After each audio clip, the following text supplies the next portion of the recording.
আপু কি করছো? ছাড়ো, আমি তোমার ছোট ভাইয়ের মতো। তুমি আমাকে কিস করতে পারো না।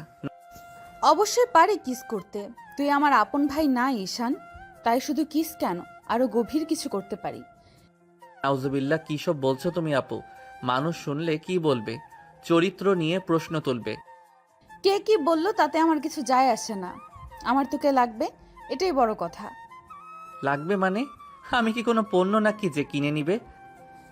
এত বেশি কথা বলিস না, কাছে আয়, একটু আদর করি। না আপু, প্লিজ এমন করো না, আমি এসব পছন্দ করি না। তোকে তো কিছু করতে বলছি না, তুই শুধু অনুভব কর, আমি নিজেই সবটা করব। কি করবে তুমি? তোকে নিজের কাছে রাখার জন্য যা করা লাগে করব সোনা, কিন্তু তোকে তো আমার কাছে থাকতেই হবে। তুলির চোখে কিছু একটা ভেসে উঠল। হঠাৎ তার চোখটা জলজল করে উঠল, যেন যে করেই হোক ঈশানকে তার করতেই হবে, হয় ভালোবেসে, না হলে জোর করে। কোনো এক রহস্য যেন তুলির চোখে ভাসছে। তুলি ঈশানের হাত ধরে টান দিয়ে নিজের কাছে নিয়ে নিল, তারপর ঈশানের ঠোঁটে ঠোঁট ডুবিয়ে দিল। ঈশান হতবাক হয়ে গেল, কি হচ্ছে তার সাথে? শেষে কিনা স্নেহর খালাতো বোন তাকে এইভাবে কিস করছে। লজ্জে তার মরিমরি অবস্থা। আল্লাহ, তার তো গার্লফ্রেন্ড আছে, সে জানলে কি করবে? নিশ্চয়ই জুতা পিটা করবে। ঈশান ছটফট করতে লাগলো ছাড়া পেতে। শেষে তুলি একটা জোরে কামড় মেরে ছেড়ে দিল। ঈশান মৃদু চিৎকার করে বলল, ইস, কামড়াচ্ছ কেন এভাবে? তুই এত নড়াচড়া করিস কেন? শান্তিতে একটু কিস করতে দিস না? তোমার কিস করার হলে বিয়ে করে তোমার বরকে করো না, আমার কাছে কি? ইস, ভালো কথা মনে করে দিছিস। চল আমরা বিয়ে করে ফেলি। কি সব যাতা বলছো? তুমি ভুলে যাচ্ছ আমি তোমার জুনিয়র খালাতো ভাই। বিয়ে করলে ভাই থাকবি না? চল বিয়ে করে লাইফটা এনজয় করি। ছি ছি, কি সব বলো তুমি? তোমার লজ্জা করে না আমার মতো পিচ্চি ছেলেকে এসব বলতে? না রে সোনা, তুই এত ছোট না যে এসব আদর ভালোবাসা বুঝবি না। একদম ইনোসেন্ট সাজার চেষ্টা করবি না। ধুর, তোমার কাছে থাকলে ইজ্জত নিয়ে বাড়ি ফিরতে পারবো না। আপু একটু দূরে থাকো না। সব সময় কেন এমন করো আমার সাথে? আরে বাবা, এ কেমন ভাই? একটু মজা করলেই এমন মুখ করে বসে যায়। মজা করছো নাকি আমার মেজাজের পরীক্ষা নিচ্ছ? আমি তোকে শুধু বিরক্ত করলেই তুই এমন গম্ভীর হয়ে যাস, তাই তো আরো ভালো লাগে। তুলি ছোটবেলা থেকেই ঈশানের পেছনে লেগে থাকে। পড়াশোনায় ভালো, দেখতে সুন্দরী, আর ভীষণ আত্মবিশ্বাসী। অন্যদিকে ঈশান শান্ত, ভদ্র, আর সবার প্রিয় পিচ্ছি খালাতো ভাই। কিন্তু যতবারই ও খালার বাড়িতে আসে, তুলি ওকে এমনভাবে বিরক্ত করে যে বেচারা শেষমেশ পালিয়ে বেড়ায়। আমি কিন্তু খালাম্মাকে বলে দেব তুমি সারাক্ষণ আমাকে উত্তক্ত করো। বল, দেখবি উনি বলবেন তুলি তোকে ভালোবেসে বলেই এমন করে। হায় আল্লাহ, এই বাড়িতে আমার পক্ষে কেউ নাই। আমার পক্ষে একদিন তুই থাকবি, সেই দিনের জন্য অপেক্ষা কর। মানে? ভবিষ্যতে বুঝবি খালাতো ভাই মশাই। ঈশানের মুখ লাল হয়ে গেল। তুলি হেসে রুম থেকে বেরিয়ে গেল, কিন্তু ঈশান তখনও হতভম্ব। এই মেয়েটা কেমন যেন অদ্ভুত, কখনো মজা করে, কখনো চোখে এমন দৃষ্টি ফেলে যে বুকটা কেমন কাঁপে। রাতের বেলা খালাতো বোনের বাড়িতে ঘুমাতে গিয়ে ঈশানের মাথায় একটাই কথা ঘুরছিল। তুলির ওই হাসিটার মানে কি সত্যি শুধু মজা? রুম থেকে প্রায় দৌড় দিয়ে বেরিয়ে এলো ঈশান, মুখটা লাল, চোখে অস্থির ছাপ। মনে মনে ভাবছে, এই বাড়িটা তো খালার, কিন্তু এখানে থাকা মানে আমার মান ইজ্জতের পরীক্ষা। ঠিক তখনই সামনে এসে দাঁড়ালো ঈশানের খালা, গলায় আদর মাখা সুরে বলে, আরে ঈশান, কই যাস বাবা? এত তাড়াহুড়ো কিসের? না খালা, মানে আমি ভাবছিলাম এখনই বাসায় চলে যাই। এই তো একটু আগেই না এলি, এখন আবার যাবি? কিরে, কিছু হয়েছে নাকি? না না, কিছু না খালা, মানে একটু ভালো লাগছে না তাই ভাবছিলাম। খবরদার, কোথাও যাবি না। আমি না বলা পর্যন্ত এক পাও বেরোবি না এই বাড়ি থেকে। ঈশানের মুখ আরও শুকিয়ে গেল, মনে মনে গজরাতে লাগলো। আহারে আল্লাহ, এখন থাকলে তো নিশ্চিত আমার সর্বনাশ হবে। খালার মেয়ে মানে তুলি তো মানুষ না, ছোটখাটো দুর্যোগ। এই বাড়িতে থাকলে বোধহয় ইজ্জতটাই হারাবো একদিন। আপু আমার পিছে এমনভাবে পড়ে আছে যেন আমি কোনো সরকারি পুরস্কার। মাও আবার পালাতে চাইছে নাকি? আমি কিন্তু ধরে ফেলবো। হায় আল্লাহ, হায় আল্লাহ, এ আবার শুরু করলো। খালা মুচকি হেসে ভেতরে চলে গেলেন আর তুলি ধীরে ধীরে করিডোর ধরে এগিয়ে এলো। চোখে সেই চেনা দুষ্টামি, মুখে মিষ্টি হাসি। ঈশান পিছু হটতে হটতে দেওয়ালে ঠেকে গেল। কোথায় যাস রে পালিয়ে? মার হুকুম শুনছিস তো? এই বাড়ি থেকে কেউ যাবে না। থাকলে তো শান্তিতে মরতেও পারবো না আপু, মানে তুলি আপু। আহা, এত ভয় পাস কেন? আমি তোকে খেয়ে ফেলবো না আপাতত। এই মেয়েটা একদিন না একদিন আমাকে ঠিক পাগল বানাবে। রাতে খাবারে টেবিলে আজ সবাই একসাথে, খালা, খালু, তুলি আর ঈশান। খাবারের সুবাসে গোটা ডাইনিং রুমটা ভরে গেছে, কিন্তু ঈশানের মন যেন কোথাও হারিয়ে গেছে। খালার চোখে সেটা ধরা পড়তেই গেল। ঈশান শোনা, কিরে খাচ্ছিস না কেন? থালাতে প্রায় অর্ধেক ভর্তি। না খালা, পেট ভরে গেছে। একটু খেয়ে কি পেট ভরে যায় নাকি? এতদিন পর আমার বাড়িতে এলি, ঠিক মতো খা। ঈশান চামচ হাতে নিলেও মুখে খাবার তুলতে পারছে না, কারণ পাশে বসা তুলি ঠিক যেন কোনো দুরন্ত বাচ্চা। কখনো চুপচাপ তাকিয়ে আছে, আবার হঠাৎ মুখ টিপে হাসছে, কখনো চুমু দেখাচ্ছে। ঈশান একবার তাকালে চোখে চোখ পড়ছে। তুলি চোখ গরম করে তাকাচ্ছে, যেন বলছে, চল এখনই পালিয়ে দেখ।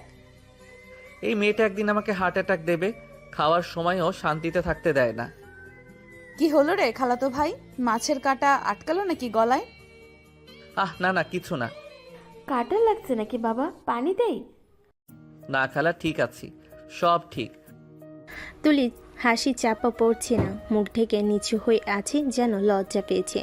আসলে লজ্জা নয়, ওর ভেতরে আনন্দ। ঈশানকে অস্থির দেখে তুলি মজা পাচ্ছে। খাওয়া শেষে সবে যখন উঠল, তুলি চুপি চুপি ঈশানের পাশে এসে দাঁড়ালো। খাওয়া পছন্দ হলো না? আবার খাবার ভালো, কিন্তু পাশে কে বসে সেটা যদি ভালো না লাগে তখন স্বাদ পাল্টে যায়। আহা, কেমন যেন এই কথাটা ঠিক ভবিষ্যতের জামাইদের মতো শোনালো। কি বললে? কিছু না, ডেজার্ট খেয়ে নিস, তারপর জানাবো। এই মেয়েটা নিশ্চয়ই আমার জীবনে ঝড় বইয়ে দেবে। রাত বেশ গভীর। খালার বাড়ির সবাই ঘুমিয়ে পড়েছে, শুধু ঈশানের ঘরে আলো জ্বলছে।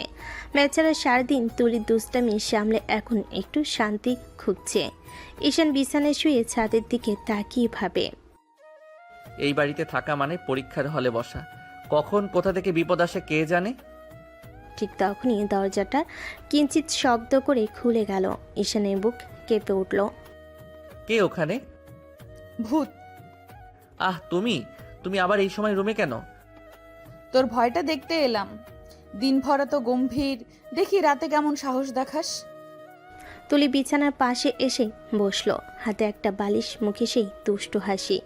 ঈশান কম্বল টেনে নিজেকে ঢেকে ফেল। দয়া করে আজ আর কোনো দুষ্টামি করো না প্লিজ। ওরে বাবা, আমি কি কোনো বাঘ নাকি? একটু গল্প করতে এসেছি। গল্প মানে? দিনভর যা করছো তাতে এখন ভয় লাগে তোমাকে দেখে। আহা, আমি তোকে ভয় পাইয়ে দেই? আমি ভাবতাম তুই আমাকে পছন্দ করিস। কে বললো এমন কথা? তাহলে আজ চুপচাপ থেকেছিস কেন? আমি পাশে বসেছি, একবারও কথা বললি না। কারণ পাশে থাকলে মনটা অদ্ভুত লাগে, বোঝাতে পারবো না। তুলির মুখে এক চিলতে মিষ্টি হাসি ফুটে উঠল। চুপ করে কিছুক্ষণ ওর দিকে তাকিয়ে থাকলো, তারপর হঠাৎ বালিশ ছুঁড়ে মারল ঈশানের দিকে। এই নে, ভয় পাস কেন সব সময়? আহ, এই মেয়েটা 1 মিনিট শান্ত থাকতে পারে না? না, পারি না। কারণ তুই থাকলে মনে হয় দুষ্টুমি না করলে রাতে ঘুমই আসবে না। ঈশান বিরক্ত মুখে ঘুরে শুয়ে পড়ল, কিন্তু মনে মনে হাসি চেপে রাখল। তুলি হাসির শব্দ ধীরে ধীরে মিলিয়ে গেল রুমের বাইরে, আর ঈশানের চোখে ঘুম নামল এক অজানা অনুভূতির সঙ্গে, যেটার নাম হয়তো ভালো লাগা। পরের সকালটা ছিল নিস্তব্ধ, কোমল রোদে ঘরটা মাখা। জানালার পর্দা দুলে দুলে আলো এসে পড়ছে ঈশানের মুখে।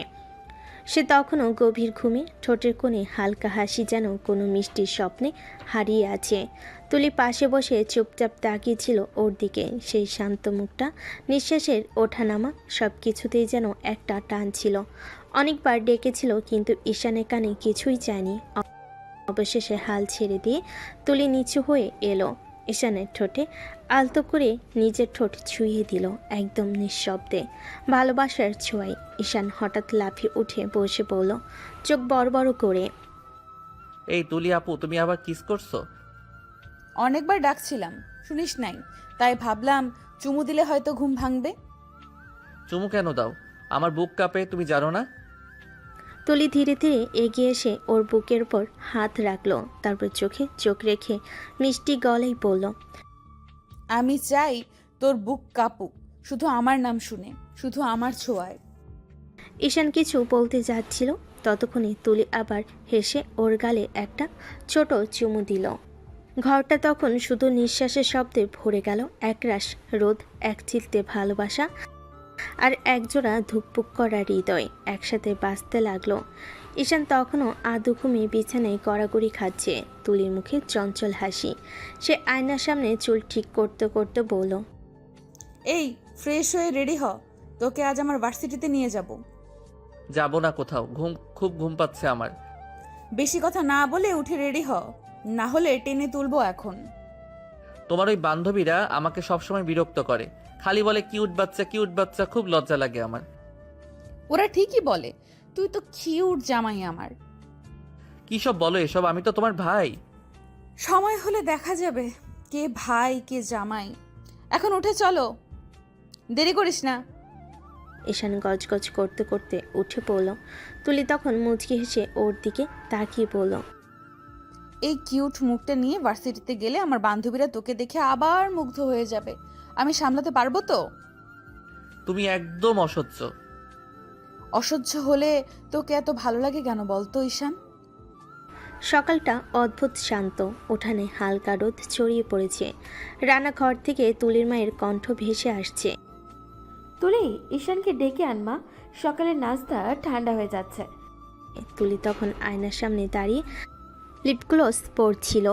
মুখে একরাশ হাসি নিয়ে দরজার দিকে তাকিয়ে দেখল ঈশান তখনও চুল এলোমেলো করে নিচের দিকে আসছে, চোখে ঘুমের ছাপ, মুখে বাচ্চার মতো ভাঁজ। তুলি হেসে বলল, এই একে বলে ঘুমকাতুরে ভাই। তুমি তো জানো রাতে তোমার ঝামেলা সামলাতে ঘুমটাই ঠিক মতো হয়নি। আমার ঝামেলা আমি কি করি বলো দেখি? রাতে রুমে এসে গল্প টিপ্পনি, তারপর বালিশ ছেঁড়া, এগুলো ঝামেলা বলে না? তাহলে আজ থেকে তোর সাথে কথা বলবো না, ব্যাস। না না, আমি তো মজা করলাম। তোমার কথা না শুনলে সকালটাই ফাঁকা লাগে। এই তোরাই দুজন আবার কি শুরু করলি? এসে টেবিলে বস।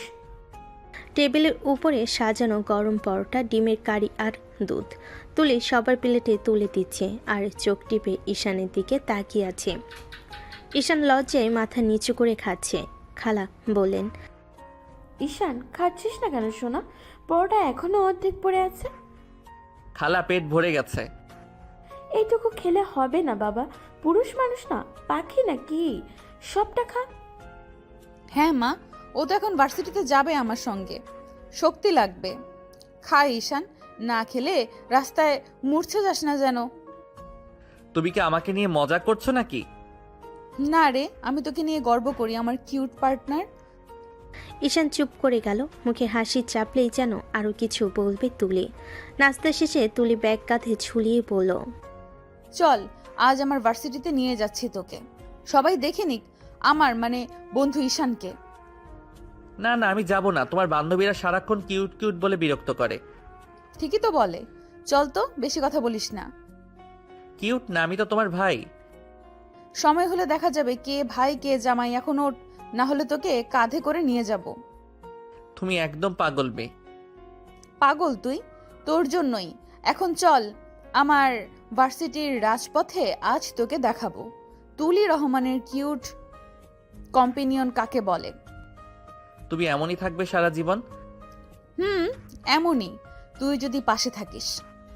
তাদের দুজনে হাসিতে সকালের রোদটা যেন আরও উজ্জ্বল হয়ে উঠল।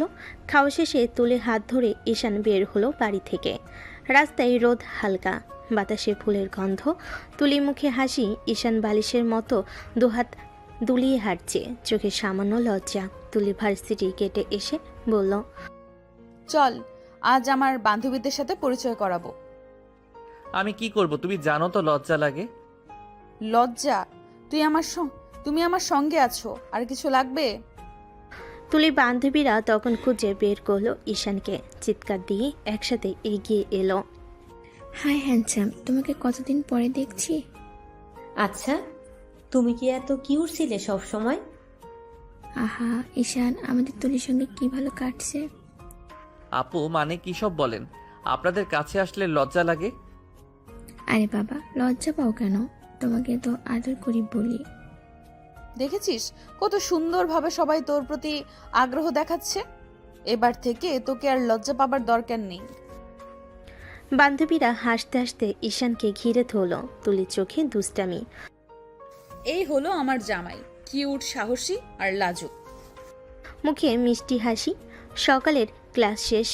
তুলির হাত ধরে ঈশান ক্যান্টিনের দিকে এগোচ্ছে। ক্যান্টিনের আলো পড়ছে খোলা জানালার ফাঁক দিয়ে, বাতাসে সিগারেট মুক্ত মিষ্টি রোদ। তুলির সঙ্গে তুলির বান্ধবীরাও এসেছে, মুখে হাসি, হাতে ট্রে। তারা টুকটাক কথা বলছে, হেসে খেলে ঈশানকে মাঝে মাঝে ঘিরে ধরে দুষ্টামি করছে। ঈশান, তুমি তো আমাদের তুলির সঙ্গে সবসময় লাজ্জুক আচরণ করো। হ্যাঁ, দেখছি না, তুমি একটু হাসলেই তুলির চোখে ঝলক ধরে।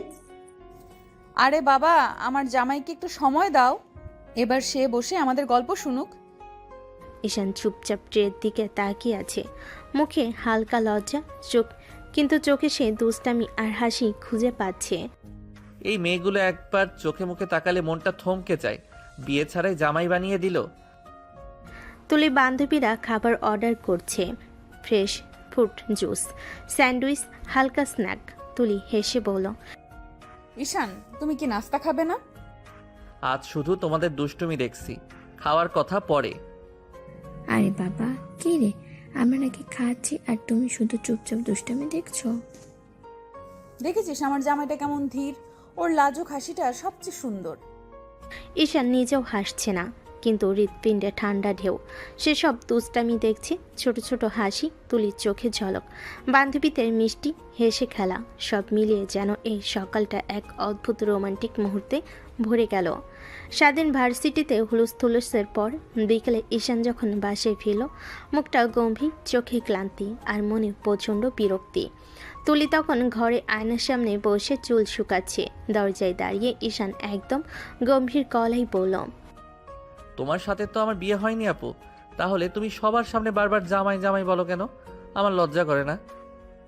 তুলি আয়না থেকে তাকিয়ে হেসে উঠল, তারপর ধীরে ধীরে উঠে এসে ঈশানের গাল টেনে দিল মিষ্টি করে। ওরে বাবা, তুই লজ্জা পাস নাকি আবার? আমার কিউট জামাই লজ্জা পায় নাকি? আমাকে আর মানুষের সামনে জামাই বলবে না, আমি খুব লজ্জা পাই। আমি তোমার খালাতো ভাই, তাই খালাতো ভাই বলবে। না, কখনো না। আমি তোকে জামাই বলবো সব সময়, কারণ তুই শুধু আমার, অন্য কারো না। তুমি এভাবে বলো কেন? তোমার মুখ থেকে শুনলেই বুক ধড়ফড় করে। তোর বুক ধকধক করবে আমার নামেই, এটাতেই তো শান্তি। তুই বুঝবি না ঈশান, আমি তোকে দেখলে মনটা নরম হয়ে যায়। তুমি এমন করে কথা বলো না আপু, ভালো লাগে না, মনে হয় অন্যরকম কিছু বলছো। যা শুনছিস তুই তাই ভাববি। আমি যদি বলি তুই শুধু আমার জন্যই তৈরি, তাহলে বিশ্বাস করবি? তুমি পাগল, আমি এখনই চলে যাচ্ছি। যাবি না কোথাও, বস এখানেই। আজ থেকে আমি তোর নাম রেখেছি আমার জামাই। এই নামে ডাকলেই মিষ্টি লাগে। তুমি একদিন আমার জীবন পুরো ওলটপালট করে দিবে তুলি আপু। সেই তো চাই ঈশান, তোর জীবনটা যেন পুরোটা আমার নামেই লেখা থাকে।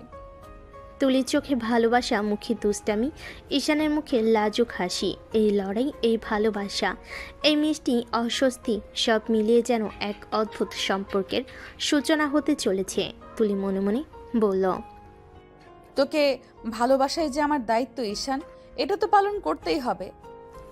সন্ধ্যা নামলো, ঘর ভরে গেল নরম আলো দিয়ে। তুলির হাতের কাছে সবসময় এক অদ্ভুত আনন্দ। সে রান্নাঘরে দাঁড়িয়ে নানা রকম খাবারের টেবিল সাজাচ্ছিল। গরম গরম ফ্রাইড রাইস, মাখন মাখানো রুটি, ছোট ছোট স্যান্ডউইচ আর চকলেট কেক। তুলি নিজেই মৃদু হাসি ধরে রাখছিল, মনে মনে ভাবছিল, আজ ঈশানকে একটু বিশেষভাবে খুশি করব। এই নে, সব তোর জন্য বানালাম। তুমি এত কষ্ট করছো, কিন্তু আজ খেতে ইচ্ছে করছে না। কেন না? একটু খা, না হলে আমি মনে করব তুমি খালি দুষ্টুমি ছাড়া কিছুই খাও না। না আপু, আজ সত্যি খেতে ইচ্ছে করছে না। তুই কি এত ছোট? আমি তোকে ভালোবাসি সেটা বোঝার জন্যই বানালাম, খা। প্লিজ আপু, এসব কথা বলো না, আমার ভালো লাগে না।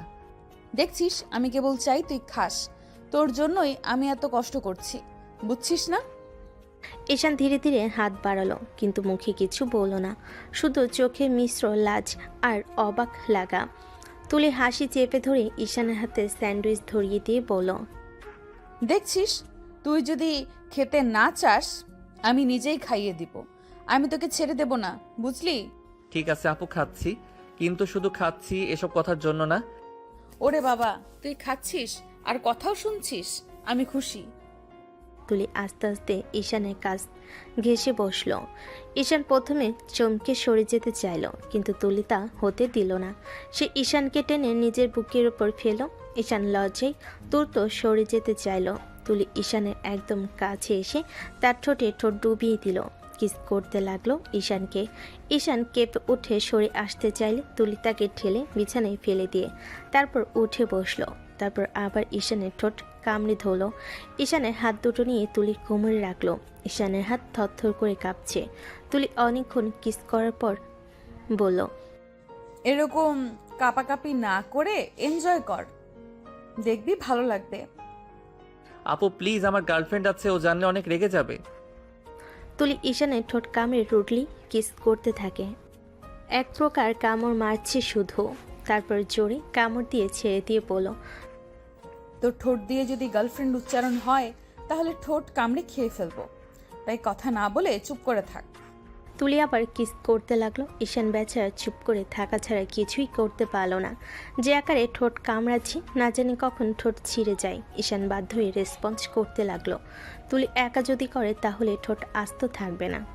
তুলি ঈশানের সারাপে কামড় না দিয়ে সফটলি কিস করতে লাগলো। রাতে খাবারের সময় টেবিলে সবাই বসে, খাবারের গন্ধ ভরে আছে টেবিল, কিন্তু ঈশান চুপচাপ বসে আছে, চোখে হালকা ব্যথা, কারণ তুলি সন্ধ্যায় ঠোঁটের চুমোর খুনসুটি এখনও ঠোঁটের উপর কেটে গিয়ে রক্ত টিপে আসছে। তুলির মা চোখে চিন্তা নিয়ে বললেন, ঈশান, সবসময় না খেয়ে বসে থাকিস কেন? পেট খালি রাখতে গেলে শরীর খারাপ হয়ে যাবে। খালা, আমি খেতে পারবো না, পড়ে গিয়ে ঠোঁট কেটে গেছে। কি রে, কিভাবে পড়লি ঠোঁট কেটে গেল রে? বাথরুমে পা পিছলে পড়েছি। তুলির মিষ্টি ঠোঁটের সেই চুমু ও রাক্ষসী আমার ঠোঁট পুরো ফাটা ফাটা করে ফেলেছে। তবে এটাই যে ভালোবাসার ছোট খুনসুটি। ওরে বাবা, এখনো লাজুক হয়ে যাচ্ছি। আমি কিছু বলতে পারছি না।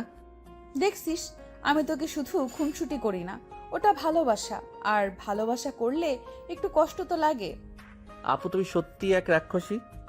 তবে এই রাক্ষসীটা আমাকে পুরো অবাক করেই। আমি জানি তুই আমার কাছে লাজুক, আর আমি সব সময় এই লাজুকটা চাই। রাত গভীর। ঈশান শুয়ে আছে নিজের রুমের বিছানায়। হঠাৎ ফোনের ঘন্টা বাজলো। ঈশান ঘুম ছেড়ে চোখ মুড়ে ফোন হাতে তুলে নিল। হ্যালো ঈশান, কোথায় তুমি? দুদিন ধরে কোনো খোঁজ খবর নেই, দেখাও করছো না। আমি তো খালার বাসায় এসেছি। খালার বাসায় গেছো ভালো কথা, কিন্তু আমাকে কেন ভুলে গেছো? না জান, ভুলিনি। এখানে সবাই আমাকে একটু বেশি ব্যস্ত রাখছে, আমি এখনই তোমাকে ফোন দিতাম।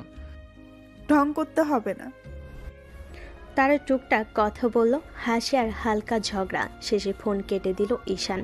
ঈশান একটু ঘুমাতে বসতেই তুলি রুমে ঢুকলো। চোখে আগুন, মুখে লালচে রং। কার সাথে কথা বলছিলে? আমার গার্লফ্রেন্ডের সাথে। আমি না বলছি আমি তোকে ভালোবাসি? তারপর তোর গার্লফ্রেন্ড কি করে? ওর সাথে ব্রেকআপ না করলে কিন্তু খুব খারাপ হবে। কিছুতেই না, আমি ওকে ভালোবাসি। তুলি রাগ যেন আকাশ ছোঁয়ালো। সে এক জটিতে এগিয়ে এসে ঈশানের ঠোঁট কামড়ে ধরল। তুই বুঝছিস না, আমি শুধু তোকে চাই, তুই আমার। তুলি, আপু দেখো আমি। তুলির ঠোঁট দিয়ে চুমু দেয়, কারণ রাগ মেশানো আবেগ নিয়ে আবার বলে, চুপ, আমি চাই তুমি শুধু আমার হও, কেউই তোমাকে আমার থেকে ছিনিয়ে নিতে পারবে না। রুমে নরম আলো, তুলির আগুন ঝলমল করছে চোখে। ঈশান লাজুক হয়ে দাঁড়িয়ে, মুখ ধরফর করছে। ছোটখাটো রাগ, দুষ্টামি আর চুমুর সঙ্গে ভালোবাসা, সব মিলিয়ে রাতটা এক রোমান্টিক উত্তেজনা ঢেউই ভরে উঠল।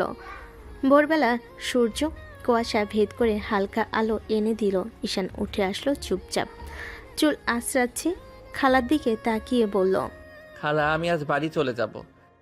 কিরে এত সকালে? খালা ভার্সিটি থেকে কল আসছে, যেতেই হবে। তাহলে রান্না হোক, খেয়ে যা। না খালা, আবার আসবো, এখন যাই। আচ্ছা সাবধানে যাস তাহলে। ঈশান চুপচাপ বাড়ি থেকে বেরিয়ে গেল। রাস্তায় পা ফেলো হালকা শীতল বাতাসে। তার মনটা একদম উদাস, কিন্তু চোখে এক অদ্ভুত উষ্ণতা।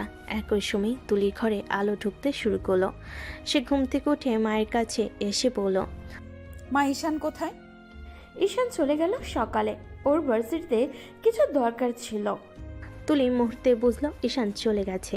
শুধু সে নিজের জন্য, চোখে আগুন, রাগ আর হতাশার মিশ্রণ। সে চুপচাপ বিছানায় বসে নিজের মনকে গুজে রাখলো। তোকে ছাড়বো না আমি, ঈশান। আমার থেকে পালিয়ে বাঁচতে পারবি না। তার রাগ যেন ঘরটা ভরে দিল, কিন্তু সেই রাগের ভেতরে লুকানো ভালোবাসা এতটা গভীর যে তা স্পর্শ করলে হৃদয়টা কেঁপে উঠত। তুলির বুক ধরফর করছে, চোখে পানি জমছে, আর মনে মনে সে ঠিক জানে ঈশান শুধু তার জন্য এই সিদ্ধান্ত নিয়েছে। আমি তোকে ধরে রাখবো, তুমি আমার। কেউই তোমাকে আমার থেকে ছিনিয়ে নিতে পারবে না। সকালটা ভোরের হালকা আলোয় ভেসে উঠল তুলির রাগ, অবাক লাগা আর অদ্ভুত উত্তেজনায়। এই ভোরটা যেন শুধু রোমান্টিক নয়, নাটকীয়, যেখানে দুজনে ভালোবাসা একে অপরের প্রতি টান এবং আবেগের মাধ্যমে আরও গভীর হচ্ছে। তুলি ফোন হাতে বসে আছি, চোখে এক অদ্ভুত আগুন। বারবার ঈশানের নাম্বারে ফোন দিচ্ছে। ঈশান, ফোন ধরো না কেন? ফোন বারবার পাচ্ছি, কিন্তু ঈশান এখনও রিসিভ করছে না। তুলি চুপচাপ থাকা রাগ আর চিন্তার মিশ্রণ চোখে পড়ছে। ঈশান, তুমি আমার সঙ্গে এমন করলে, যে ভালো করলে না। তুলি এক মুহূর্ত চুপচাপ দাঁড়ালো, তারপর নিজের মনে বলল, এর ফল তুই খুব দ্রুতই পাবি। আমি তোকে ছাড়বো না ঈশান। আমার রাগের মাঝেও যে ভালোবাসা আছে সেটা তুই জানবি। ফোনের স্পর্শ, বারবার কলের বাজনা, তুলি দৃষ্টিতে আগুন, সব মিলিয়ে যেন রুমটা উত্তেজনা ঢেউয়ে ভরে গেছে। তুলি রাগ আর ভালোবাসার মধ্যে এক অদ্ভুত লড়াই চলছে। ঈশান, তুমি পালাতে পারবে না। তোর জন্য আমি রাগ করব, খুনসুটি করব, কিন্তু শেষে সবই ভালোবাসার জন্য। দিনের আলো ঢোকে শহরের রেস্টুরেন্টে। ঈশান ছোট্ট চায়ের দোকানে বসে অপেক্ষা করছে, চোখে খানিকটা উদাসী। হঠাৎ নীলা প্রবেশ করে, চোখে ঝলক আর মুখে মিষ্টি হাসি। জান, তুমি আমাকে আর আগের মতো ভালোবাসো না। এটা তোমার ভুল ধারণা সোনা, আমি তোমাকে আগের মতোই ভালোবাসি। তাহলে আগের মতো আমার সাথে ঘুরো না কেন? কেন শপিং করে দাও না? আরে বাবা, আমি তো বাসায় ছিলাম না, তাই কিছু করতে পারিনি। আজ আমি তোমাকে অনেক শপিং করে দেব, চলো। নীলার চোখে আনন্দের ঝলক। সে ঈশানের হাত ধরে উঠে দাঁড়ায়। ঠিক আছে, চলি, আমি আর অপেক্ষা করতে পারছি না। শহরের রাস্তায় তারা হাঁটতে হাঁটতে ছোট ছোট দোকান দেখে এগুলো। ঈশান নীলার পছন্দের জিনিসগুলো বেছে নিচ্ছে, আর নীলা মিষ্টি হাসি দিয়ে তার দিকে তাকাচ্ছে। তুমি সত্যিই মিষ্টি, আমার ভালো লাগছে। আমি জানি সোনা, আজকের জন্য বিশেষ পরিকল্পনা করেছি। দুজনে হাত মেলালো, ছোট ছোট খুশি আর ছোট ছোট শপিংয়ে মিষ্টি ঝকঝকে মুহূর্ত। সব মিলিয়ে শহরের রাস্তায় যেন রঙিন ভালোবাসার ছোঁয়া ভেসে উঠল। আজকের দিনটা মনে রাখবে। আমারও মনে থাকবে, কারণ তুমি আছো আমার পাশে।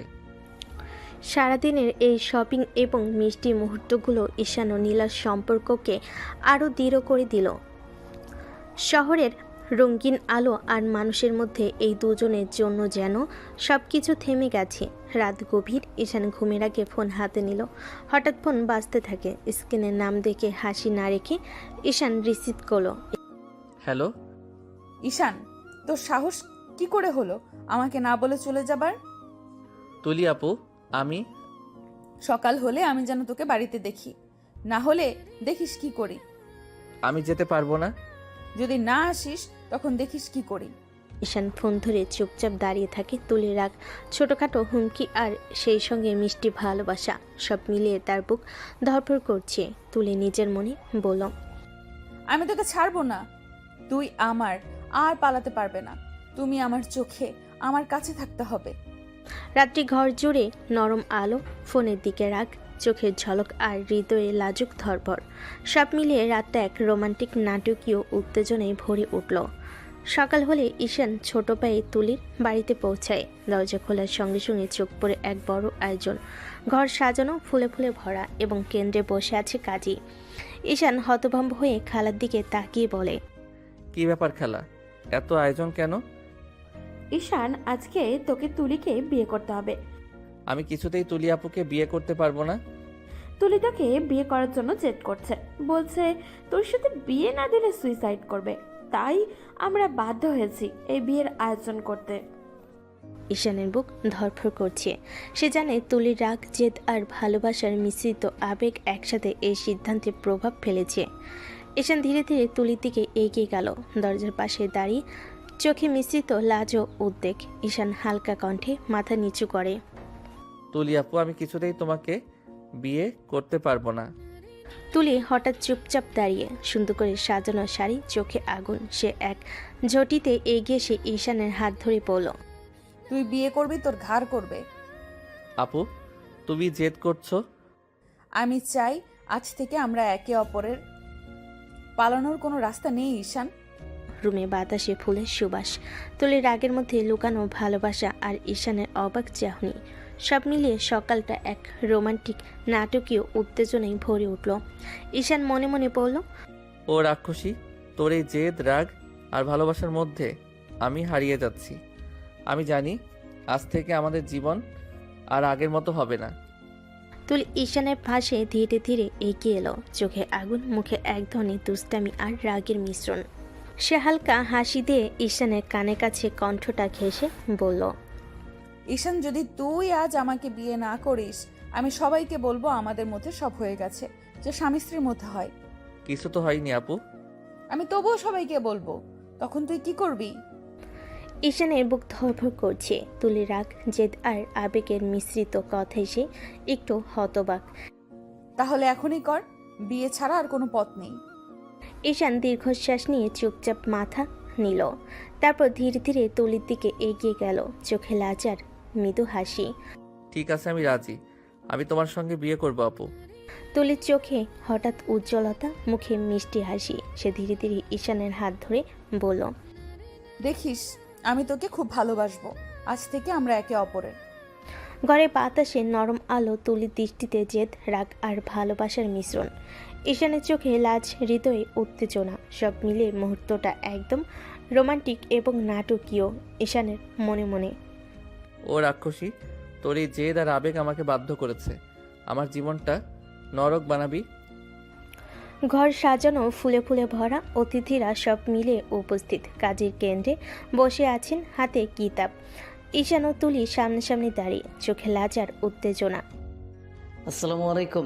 আজ আমরা এই সুন্দর মুহূর্তে ঈশান ও তুলির বিবাহ সম্পূর্ণ করতে একত্রিত হয়েছি। ঈশান, তুমি কি স্বীকার করছো যে তুমি তুলিকে স্ত্রী হিসেবে গ্রহণ করবে এবং তার প্রতি সম্মান ও ভালোবাসা রাখবে? হ্যাঁ, আমি স্বীকার করছি, আমি তুলিকে স্ত্রী হিসেবে গ্রহণ করব। আমি সবসময় তার প্রতি সম্মান ও ভালোবাসা রাখবো। তুলি, তুমি কি স্বীকার করছো যে তুমি ঈশানকে স্বামী হিসেবে গ্রহণ করবে এবং তার প্রতি সম্মান ও ভালোবাসা রাখবে? হ্যাঁ, আমি স্বীকার করছি, ঈশান আমার স্বামী। আমি তার প্রতি সবসময় সম্মান ও ভালোবাসা রাখবো। এভাবে আপনাদের মধ্যে বিবাহ সম্পূর্ণ হলো। স্বামী স্ত্রী হিসেবে আপনারা একে অপরের প্রতি দায়িত্ব এবং ভালোবাসা রাখবেন। ঈশান ধীরে ধীরে তুলির হাত ধরে চোখে চোখ রাখল।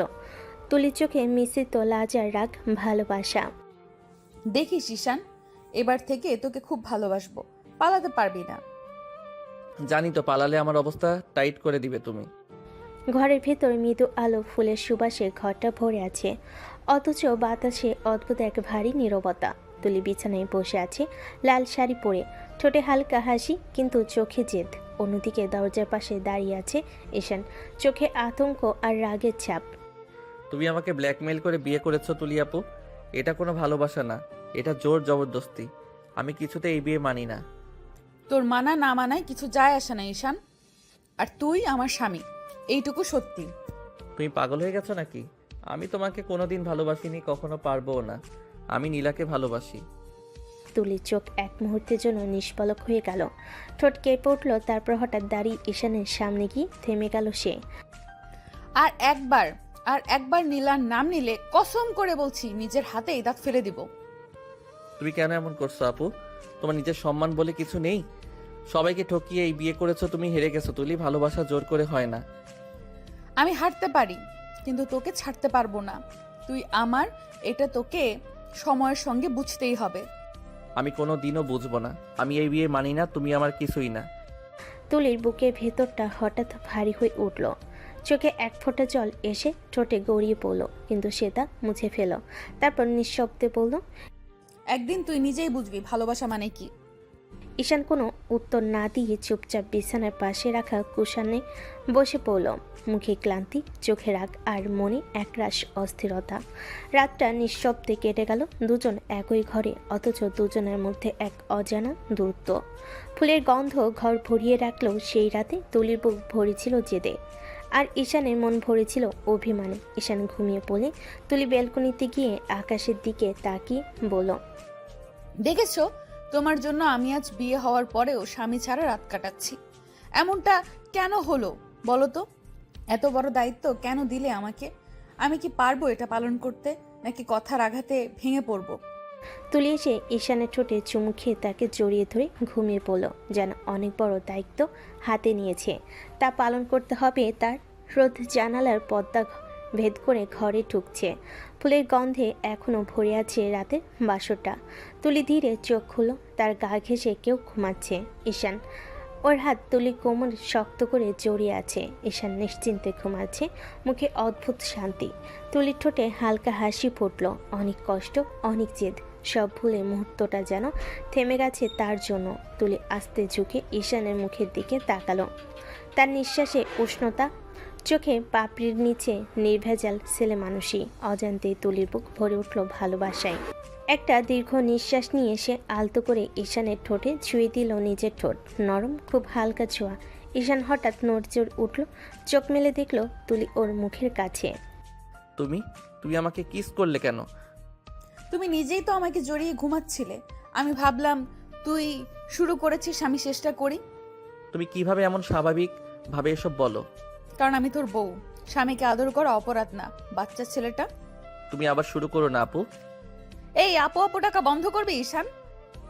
ওই দিনই তোর ভয় কেটে যাবে। ঈশান মুখ ফিরিয়ে নিল, কিন্তু মনে মনে অদ্ভুত এক অনুভূতি। রাগও আছে, আবার একটুখানি অপরাধ বোধ।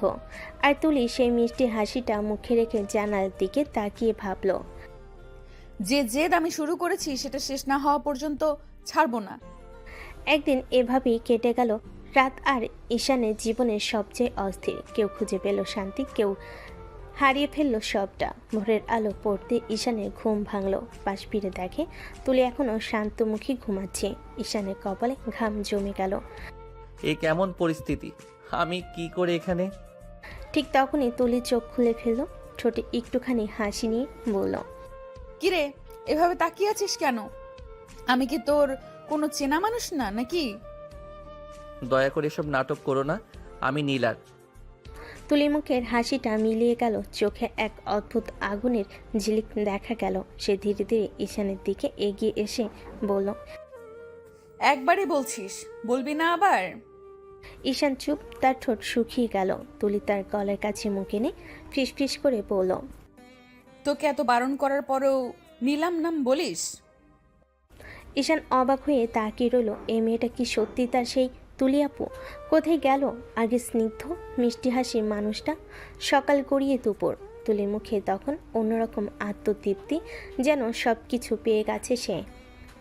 ঈশান নীরব, নিজের ভিতরের আগুনে পড়ছে। ঠিক তখনই ফোন বেজে উঠল।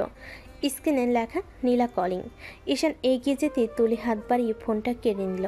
এক মুহূর্ত দ্বিধা না করে রিসিভ করলো। হ্যালো, কে বলছেন? আমি নীলা, ঈশানের সাথে কথা বলবো প্লিজ। আহারে, এখন আর ঈশানের সাথে কথা বলার দরকার নেই, কারণ ও এখন আমার স্বামী। তুমি মিথ্যা বলছো। ঈশান আমাকে ভালোবাসে, আমাকে ছাড়া বাঁচতে পারবে না ও। ভালোবাসুক বা না বাসুক, এখন ও আমার স্বামী। রাতে আমার পাশে ঘুমায়, সকালে আমি ওর কফি দেই, বুঝতে পারছো? জোর করে বিয়ে করলে মন পাওয়া যায় না। তুমি হয়তো নামের স্বামী পেয়েছো, কিন্তু মন মন এখনো আমার কাছে। মনকে আমি ধীরে ধীরে নিজের করে নিব। তুই দেখবি একদিন ঈশান নিজে থেকেই আমার নাম ডাকবে। ফোন কেটে দিল সে। নীলার চোখ ভিজে উঠল কান্নায়। আর তুলি আয়নার সামনে দাঁড়িয়ে নিজের মুখটা দেখলো, ঠোঁটের কোণে অদ্ভুত এক হাসি, যেন জয় আর অপরাধের মিশেল। ঈশান তখন পাশে দাঁড়িয়ে ছিল, সব কথাই শুনে ফেলেছে। তার বুকের ভেতরটা যেন হিম হয়ে গেল। সে ধীরে ধীরে বলল, তুমি এটা কেন করলে তুলি? তুমি জানো আমি নীলাকে ভালোবাসি, তুমি কি একটু সহানুভূতিও দেখাতে পারলে না? তুলি ধীরে এসে ঈশানের সামনে দাঁড়ালো, চোখে চোখ রেখে বলল, ভালোবাসা যদি পাপ হয় তবে আমি সেই পাপেই ডুবে থাকতে রাজি। আর তুই চাইলেও এখন পালাতে পারবি না, কারণ এখন তুই আমার স্বামী। ঈশান নিঃশব্দে দাঁড়িয়ে রইল। ভালোবাসা, বাধ্যতা আর বেদনার মাঝখানে সে বুঝতে পারছিল এই সম্পর্কের শুরুটা ছিল জোর করে, কিন্তু শেষ কোথায় গিয়ে দাঁড়াবে তা এখনও কেউ জানে না।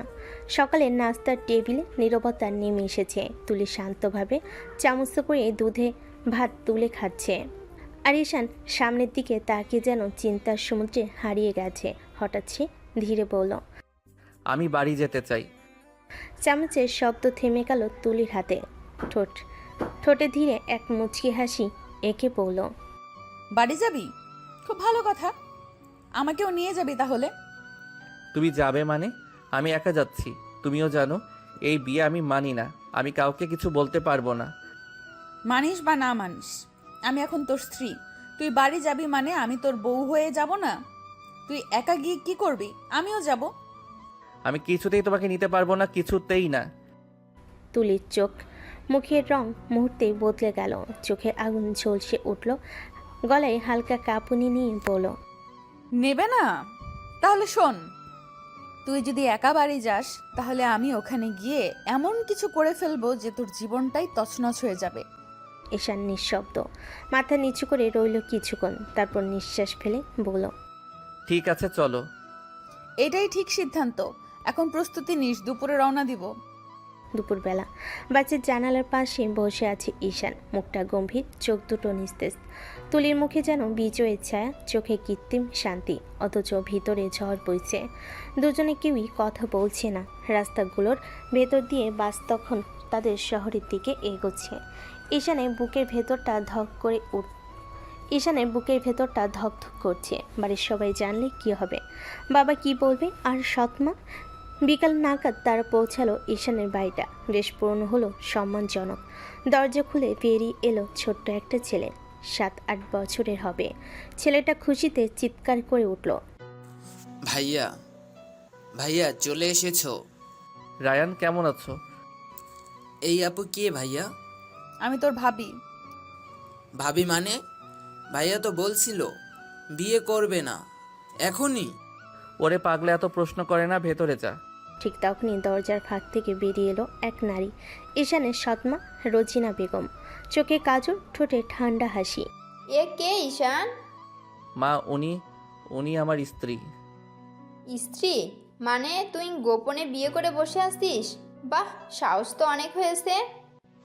বাবা আশরাফ হোসেন এখন ভেতর থেকে বেরিয়ে এলেন, চশমার নিচে গম্ভীর চোখে তাকিয়ে বলেন, কি বলছিস? বিয়ে করেছিস? কার সাথে? খালু, আমি তুলি, আমি ঈশানের স্ত্রী। বাড়িতে নিস্তব্ধতা। রায়ন চোখ বড় বড় করে তাকিয়ে আছে। রোজিনা বেগম ঠোঁটে তিক্ত হাসি নিয়ে বলেন, আহা, কত সুন্দর অভিনয়। আমি তো জানতাম ঈশান এখনো ছোট ছেলে, কিন্তু এখন দেখছি বেশ বড় কাজ করে ফেলেছে। আমি তোকে বলেছিলাম কোনো সিদ্ধান্ত নেওয়ার আগে আমাদেরকে জানাতে। আপনি তো আমাকে চেনেন, বাকিটা আমি আপনাদের ঘরের বউ হয়েই চিনিয়ে নেব। তার গলায় এমন আত্মবিশ্বাস যে মুহূর্তের জন্য সবাই চুপ করে গেল। রোজিনা বেগম তীক্ষ্ণ দৃষ্টিতে তাকিয়ে বলেন, ঠিক আছে, তোকে আপাতত এখানে থাকতে দিচ্ছি, কিন্তু মনে রাখিস এই ঘর সহজে কাউকে আপন করে না। আমি কঠিন ঘরকেও নিজের করে নিতে জানি। ঈশান চুপ। সে শুধু বুঝতে পারছে এক ভয়াবহ লড়াই শুরু হয়ে গেছে। একদিকে জোর করে পাওয়া স্ত্রী, অন্যদিকে তার নিজের মন ভাঙ্গা ভালোবাসা। রাত গভীর, বাড়ির আলো নিভে গেছে, কেবল ঈশানের ঘরের দরজাটা আধো খোলা। তুলি চুপচাপ নিজের জিনিসগুলো গুছিয়ে নিচ্ছে। সে বুঝে গেছে এই বাড়ির সবাই তাকে ভালো চোখে দেখছে না, তবুও মুখে একটা দৃঢ় হাসি। আমি হারবো না। ঠিক তখনই বাইরে থেকে ঈশানের বাবার গলা শোনা গেল, ঈশান, একটু আসো তো বাবা, তোমার সঙ্গে কথা আছে। ঈশান নিঃশব্দে ঘর থেকে বেরিয়ে গেল। ড্রয়িং রুমে এসে দেখে বাবা সোফায় বসে আছেন, আর পাশে রোজিনা বেগম, ঈশানের সৎমা। ঠোঁটে একরাশ তিক্ত হাসি নিয়ে তাকিয়ে আছেন। আশরাফ হোসেন বলেন, কি ব্যাপার বাবা? তোকে তো চিনি, শান্ত ছেলে, হঠাৎ করে খালাতো বোনকে বিয়ে করলি, কিছু বলবি না? আগে বললে আমরা কথা বলতাম, কিন্তু এত বড় কাজ তুই কিভাবে গোপনে করে বসলি কেন? তুই কি সত্যিই তুলিকে পছন্দ করিস? না বাবা, আমি তুলি আপুকে পছন্দ করি না। উনি জোর করে বিয়ে করেছেন, আমি না করতে চেয়েছিলাম, কিন্তু উনি আমাকে বাধ্য করেছেন। বাহ, এখন দোষটাও মেয়ের ঘাড়ে চাপিয়ে দিচ্ছ। বিয়ে তো হলো, কাজী কি জোর করে পড়িয়ে দিল? তুমি এখনো ভার্সিটিতে পড়ো, নিজের পায়ে দাঁড়াওনি, তার মধ্যে বউ এনে ফেলেছো ঘরে। ওকে খাওয়াবি কি দিয়ে ঈশান? নিজের খরচই তো বাবার উপর চলে। আমি দেখি কোনো চাকরি পাই কিনা মা, একটা পার্ট টাইম জবের জন্য ট্রাই করব, যাতে অন্তত নিজের দায়িত্ব নিতে পারি। বুঝি, কিন্তু বাবা, জীবনে সবকিছু ভাবতে হয়। ভালোবাসা, দায়িত্ব, এগুলোর ভার নিতে হলে শক্ত হতে হয়। আর তুই তো এখনো কচি ছেলে, বিয়ে করেছে ঠিকই, কিন্তু সংসার চালানো যে খেলা না, সেটা বোঝে না। ঈশান মাথা নিচু করেই রইল, গলায় আটকে থাকা কথাগুলো গিলে বলল, আমি বুঝি মা, কিন্তু আমি চেষ্টা করব। দেখি তোমার চেষ্টা কতদূর যায়, তবে সাবধান, এই ঘরে কোনো ঝামেলা আমি চাই না। তুই নিজের মতন করে ঠিক হয়ে যাইসান, তবে একটা কথা মনে রাখিস, জোর করে কিছু করলে কখনো শান্তি আসে না। বাবা চলে গেলেন, রোজিনাও পিছু নিলেন। ঈশান তখন নিঃশব্দে জানালার পাশে দাঁড়িয়ে বাইরে তাকিয়ে রইল। এই বিয়ে, এই সম্পর্ক, সব কিছু যেন একটা ফাঁদ হয়ে গেছে। ঠিক তখনই দরজার ফাঁক দিয়ে তুলি উকি দিল, চোখে ক্লান্তি, মুখে কৃত্রিম হাসি। কথা শেষ? সবাই কি খুব রেগে আছে? ঈশান কোনো উত্তর দিল না। তুলি ধীরে এসে পাশে দাঁড়িয়ে বলল, ভয় পেও না, আমি সামলাবো। তোমার জন্যই আজ আমি সবার চোখে অপরাধী তুলি। অপরাধী ভাবলে ভাবো, আমি তো তোমার বউ। এখন থেকে তোমার পাশে আমিই থাকবো, সবাই চাইলে ঘৃণা করুক। ঈশান কিছু না বলে ঘরে ফিরে গেল। তুলি এক মুহূর্ত তাকিয়ে রইল তার পেছনে। তার চোখে জেদ আর একটা অদ্ভুত মায়া। এই সম্পর্কটা সে ছাড়বে না, যেভাবেই হোক নিজের করে রাখবে ঈশানকে। তুলি দরজা বন্ধ করে রুমে ঢুকলো, চোখে হালকা অভিমান, ঠোঁটে মিষ্টি হাসি। জান, সারাদিন তুমি একবারও আমার দিকে তাকাওনি। আমি কি এতই দূরের কেউ হয়ে গেলাম? আরে এসব বলছেন কেন? আমি তো মানি না বিয়ে। তুলি এগিয়ে এসে ঈশানের কাঁধে হাত রাখলো, চোখে একরাশ ভালোবাসা নিয়ে বলল, তুমি জানো ঈশান, আমি শুধু তোমার পাশে একটু সময় চাই, তোমার একটা ভালোবাসার ছোঁয়া চাই। আমরা তো স্বামী স্ত্রী, তাই না? সেটা সম্ভব না তুলি আপু। কেন সম্ভব না? আমি কি সুন্দর না? দেখো আমাকে, আমার দিকে তাকাও সোনা, একটু আদর করো আমাকে।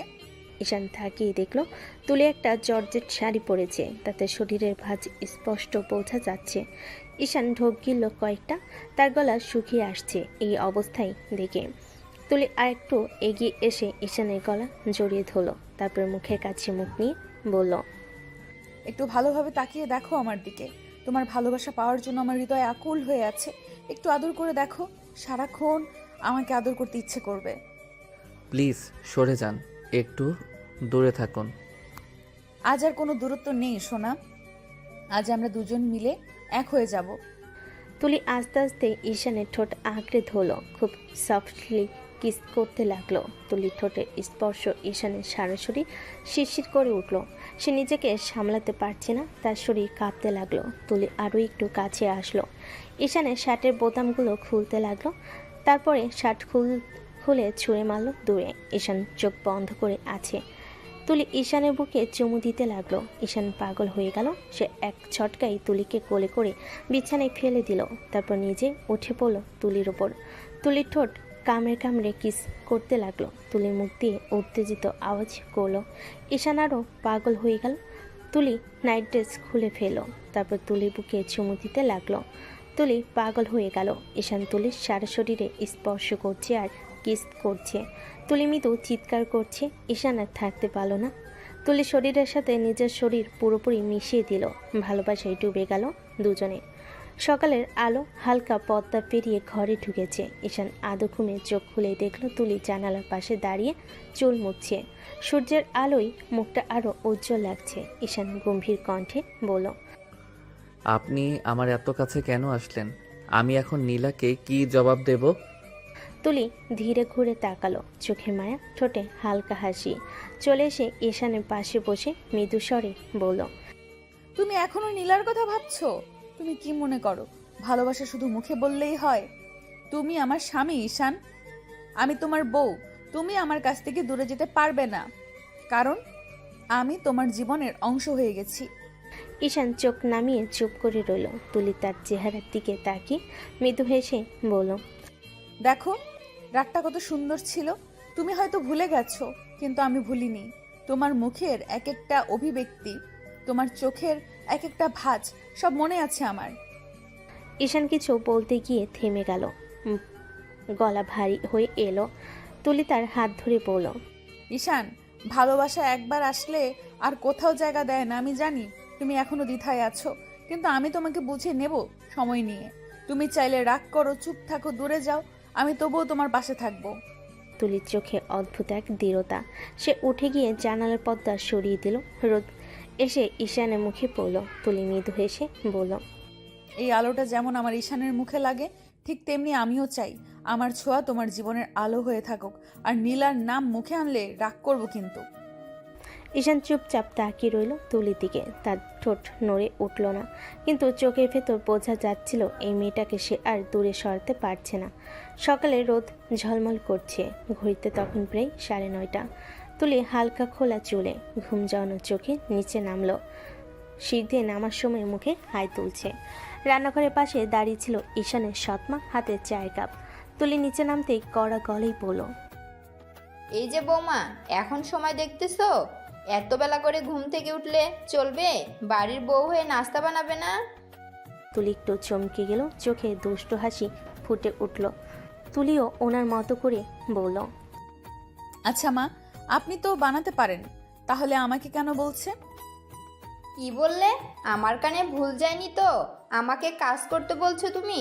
তুমি হয়তো ভুলে গেছো আমি এই বাড়ির বউ, এই বাড়ির শাশুড়ি। তাই নাকি? কিন্তু মা, আপনি কেন তাহলে আমাকে কাজ করতে বলছেন? আমি তো এই বাড়ির ছোট বউ, বউরা আদর পায়, খাটুনি না। ঈশান তখন পাশে ঘর থেকে বেরিয়ে এসে দৃশ্যটা দেখে হালকা মাথা চুলকালো, বলল, আরে আবার শুরু হলো সকাল সকাল। তুমি একটু চুপ থাকো তো। না, আমি চুপ থাকবো না। মা আমাকে কথা বলেছে, আমি উত্তর দিয়েছি, অন্যায় তো করিনি। এই মেয়েটাকে এখনই ঠিক জায়গায় আনতে হবে। এই বাড়িতে আমি আছি মানে আমার কথাই শেষ কথা। ঠিক আছে মা, আমি কাজ করব, কিন্তু আপনিও পাশে থাকবেন। একসাথে কাজ করলেই মজা হবে। এই মেয়েটা একেবারে মুখের জবাব দিয়ে দেয়, একটুও ভয় পায় না। এই তো তুলির আসল রূপ, সকাল না হতেই পুরো বাড়ি মাথায় তুলেছে। তুমি চুপ থাকো ঈশান, আমি এখন রান্নাঘরে যাচ্ছি। তবে বলে দিচ্ছি, আজকের নাস্তায় আমি শুধু তোমার পছন্দের কিছু বানাবো, অন্য কারো না। ও মা, আমি আবার ফেসে গেলাম নাকি? না, বাচনি। আজকে যদি নাস্তায় মুখ বাঁকাও, তাহলে কাল থেকে তোমাকেই রান্না করতে হবে। এই বাড়িতে শান্তি বলে কিছু থাকবে না বোধহয়। সকালে সূর্যের আলো ঘরে পর্দা ভেদ করে তুলির মুখে পড়ছে। তুলি চুল উঁচু করে খোপা বানিয়ে রান্নাঘরে ঢুকে গেল, হাতে গোলাপি অ্যাপ্রন, মুখে দৃঢ়ভাব। রান্নাঘর জুড়ে গন্ধ ছড়াচ্ছে ডিম, টোস্ট আর গরম চায়ের। কিন্তু লক্ষ্য করলে দেখা যাবে চুলার ওপর যত খাবারই আছে সব দুজনের জন্য, তুলি আর ঈশানের। কিছুক্ষণ পর ঈশানের সৎমা রান্নাঘরে ঢুকলেন, মুখে অস্বস্তির ছাপ, বলেন, এই তুলি, বাকিদের জন্য নাস্তা বানাওনি কেন? না মা, বানাইনি। আমি তো চাকরানি না যে সবার জন্য রান্না করব। আমি যা বানিয়েছি সেটা আমার স্বামী আর আমার জন্য।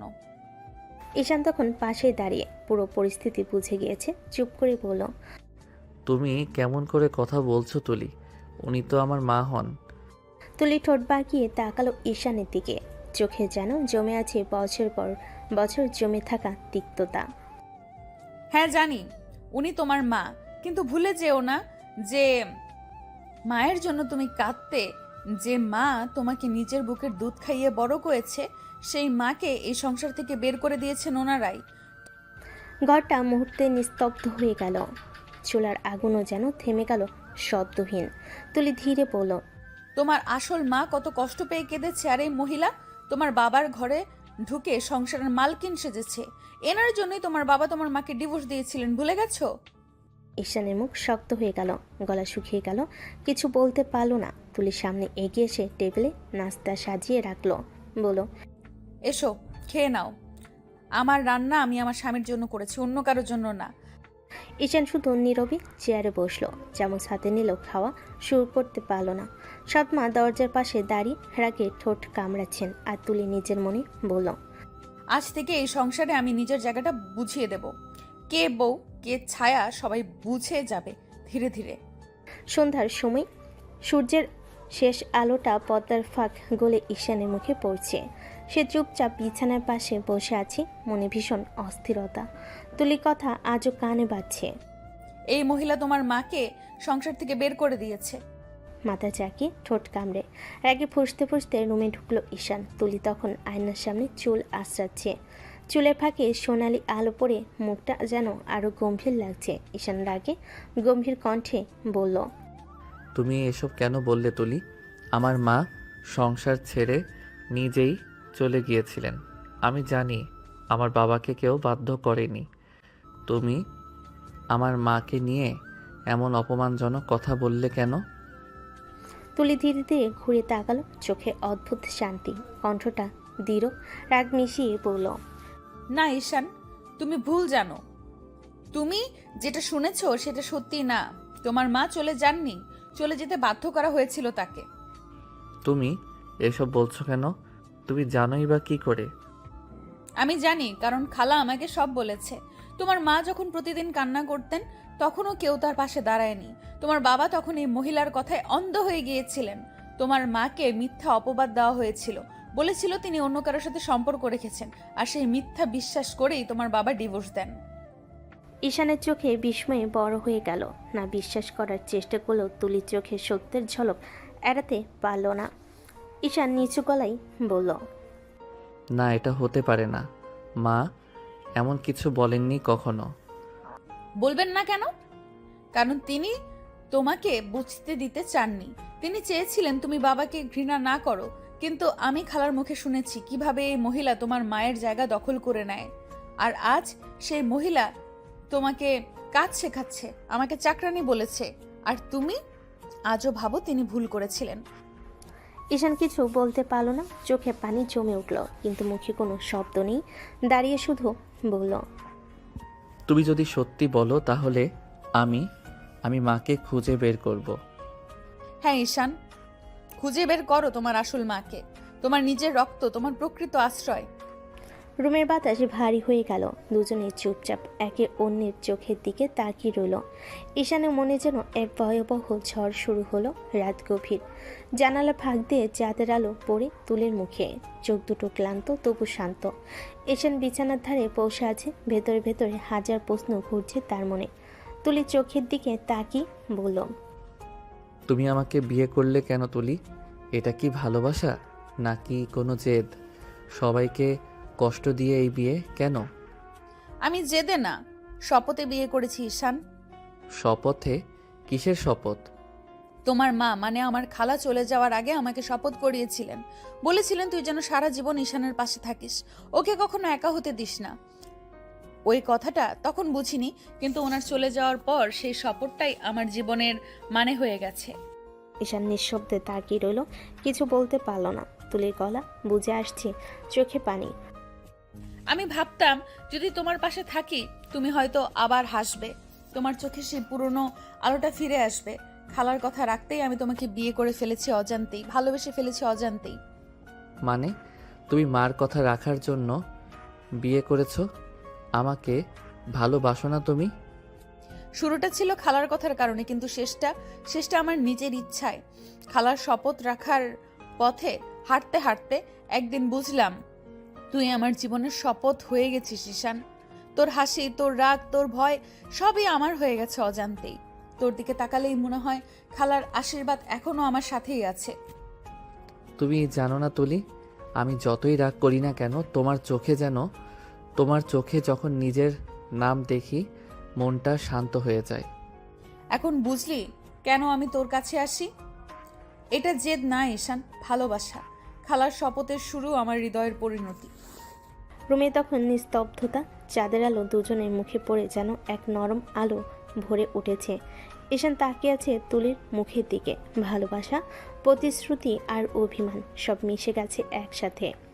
তারা আবার একে অপরের কাছে চলে আসলো। সারা ঘর জুড়ে শুধু ভালোবাসার আর্তনাদ। সকালের হালকা রোদে পুরো বাড়িটা আলোকিত হয়ে উঠেছে। উঠানে তুলির হাতে এক কাপ চা, কানে হালকা গানের সুর। ঈশান ব্যাগটা কাঁধে ঝুলিয়ে বের হতে যাবে। যাচ্ছ না আজ? যাচ্ছি, আজ একটু তাড়াতাড়ি ক্লাস আছে। আগে এটা খেয়ে যাও, নইলে পেটে গ্যাস হবে। এখন দেখি তুমি আম্মুর থেকেও বেশি খেয়াল রাখো আমার। আমি খেয়াল রাখছি, দায়িত্ব পালন করছি। ঈশান হেসে ফেল। ওর চোখে যেন মিষ্টি কিছু জমে উঠেছে। সেই মেয়েটার প্রতি যে ভালোবাসা প্রতিদিন একটু একটু করে গাঢ় হচ্ছে। তুলি ঈশানের কলার ঠিক করে দিয়ে বলল, খালার দেওয়া শপথ আমি ভুলিনি। উনি বলেছিলেন তোমার পাশে থাকবো সারা জীবন। তখন বুঝিনি এর মানে কত গভীর, এখন বুঝি। খালার কথা রাখতে গিয়েই তোমাকে ভালোবেসে ফেলেছি ঈশান। মানে শুরুটা মায়ের কথার জন্য ছিল, কিন্তু এখন ভালোবাসার জন্য। যাও, ক্লাসে দেরি হবে। ঈশান চলে গেল, কিন্তু ওর মনে রয়ে গেল তুলির সেই কণ্ঠে বলা, এখন ভালোবাসার জন্য। এই শব্দটা যেন সারাদিন ওর মনে প্রতিধ্বনিত হলো। সারাদিন ওর দুপুরের দিকে ঈশান ভার্সিটিতে, তুলি রান্নাঘরে কাজ করছে। হঠাৎ ঘর থেকে ভেসে এলো ঈশানের মায়ের কথা। কার সঙ্গে ফোনে কথা বলছে। হ্যাঁ, আমি বলছি, এই মেয়েটা আমাদের সব প্ল্যান ভেস্তে দিচ্ছে। এখনই কিছু করতে হবে, না হলে ছেলেটার মাথায় পুরোপুরি দখল নিয়ে নেবে। তাহলে কি করবেন ভাবছেন? ওকে যে করেই হোক এই বাড়ি থেকে তাড়াতে হবে। আমি ব্যবস্থা নিচ্ছি। তুলি দরজার পেছনে দাঁড়িয়ে সব শুনে ফেল। চোখে আগুন জ্বলতে লাগলো। হাতের ট্রে শক্ত করে ধরলো, গাল শক্ত হয়ে উঠল। আমায় সরানোর প্ল্যান করছো তাই না কুটনি? আমি তুলি কারো চক্রান্তে ভয় পাই না। এখন দেখো আমি কিভাবে তোমার প্ল্যান ভেস্তে দেই। তোমার তৈরি প্রতিটা ফাঁদে আমি তোমাকেই ফাঁসাবো। তুলি ধীরে ধীরে পিছিয়ে গেল, মুখে রহস্যময় হাসি। চোখে তখন আর আগে সেই শান্ত মেয়েটার সরলতা নেই। একটা ঝড়ের মতো তেজ জেগে উঠেছে ওর ভিতরে। সন্ধ্যা ঈশান ফিরে তুলি আগের মতো হাসি মুখে দরজা খুলে দিল। কেমন আছো আজ? ভালো আছি, তুমি? আমিও। আজ তোমার খুব প্রিয় খাবার বানিয়েছি, খেয়ে নিও। আজ তোমার সামনে বসে থাকবো না, একটু কাজ করো। ঈশান কিছু বুঝতে পারল না, কিন্তু তুলির চোখে দৃষ্টি আজ অদ্ভুত রকম কঠিন। রাতের দিকে তুলি নিজের রুমে বসে একটা ডায়েরি খুলল, তাতে লিখল, আজ থেকে খালার দেওয়া শপথ রাখার পাশাপাশি আমি নিজের লড়াই শুরু করব। কেউ আমাকে এই বাড়ি থেকে সরাতে পারবে না। আমি এখন শুধু ঈশানের বউ না, এই বাড়ির সম্মানের রক্ষক। ডায়েরি পাতা ভিজে উঠল চোখের জল আর প্রতিজ্ঞায়। জানালা বাইরে তখন পূর্ণিমার আলো, আর তার মধ্যেই তুলি নিঃশব্দে বলল, এখন খেলা শুরু করো খালাম্মা। তুমি চাল দেবে, আমি শেষ করব। বাড়ির সন্ধ্যা, বাইরে বাতাস খানিকটা চাল করা। ঘরের ভেতর অপরিবর্তিত এক ভারী নীরবতা। তুলি চুপচাপ বসে আছে টেবিলের পাশে, মুখে খিলখিলান হাসি নেই, কিন্তু চোখে এক অদ্ভুত স্থিরতা। গতকাল রাতে খালার ফোনে কথা, ওকে তাড়াতে হবে। সব কথাই এখনো কানে বেজে আছে। আজ আর অপেক্ষা নয়। তুলি সিদ্ধান্ত নিয়েছে আবার কেউ ওর জায়গা কেড়ে নেবে না। তুলি পরিকল্পনা সোজা কিন্তু তীক্ষ্ণ। তার ভিতরে ছিল ধৈর্য, সূক্ষ্ম নাটক আর এক মুহূর্তে সঠিক আঘাত। প্রথমে সে জানালো সে চুপ থাকবে, তারপর মিষ্টি আচরণ করবে, সবাইকে বিভ্রান্ত করবে, কিন্তু চোখে তো ঝলক আছে। কারোর সঙ্গে ঘরের ভিতরে আলো ছড়াতেই যথেষ্ট। রাত 8টায় ভর্তি ছিল ছোট ছোট ছেলে মেয়েদের। গান বাজনা খাওয়া দাওয়া দিয়ে সাজানো এক ছলনাময়ী আমন্ত্রণ। বাবা ঘরের এক কোণে, মাথায় চিন্তার ছাপ। রোজিনা হাসি ধরে মনে মনে ভাবছে, এবার তুলি গেলে পরিস্থিতি মিটে যাবে। তুলি কিন্তু সময়টাই বেছে নিয়েছে। পরিবারের সবাই এগিয়ে এসেছে অতিথি সাজে। সবার সামনে ঈশান রাগে ক্লান্ত, বাবার চোখে কৌতূহল আর সন্দেহ, এটাই মঞ্চ। তুলি ধীরে ধীরে উঠে এসে বলল, আজকে একটু বিশেষ কিছু খেলতে চাই। সবাই বসো, আমিও একটা কথা বলবো। কি বৌমা, কি খেলবে? না, খেলাতে চাই না, আমি শুধু এমন একটি কথা সবাইকে শোনাবো যা অনেক দিন ধরেই আমার কাছে লুকিয়ে ছিল। ঘরে সারাক্ষণ কৌতূহল বাড়ল। কেউ বুঝলো না তুলি কি বলতে চাই। তুলি ধীরে বলল, যারা সত্য শুনতে ভয় পায় তারা বাইরে চলে যায়। রোজিনা নত সুন্দর হওয়ার ভান করলো, কিন্তু স্বভাবতই বসে রইল। ইচ্ছে করলেই তো রূপটা সামলে নেওয়া যায় না। তুলি হাত দিয়ে মোবাইলে এক বাটন টিপে দিল। পাশের ছোপায় থাকা ঈশান চমকে উঠল। 3.5 মিনিটের মধ্যে ঘরে নীরবতা নেমে এলো, কেবল মোবাইলে হালকা লঘু ভিব্রেশন।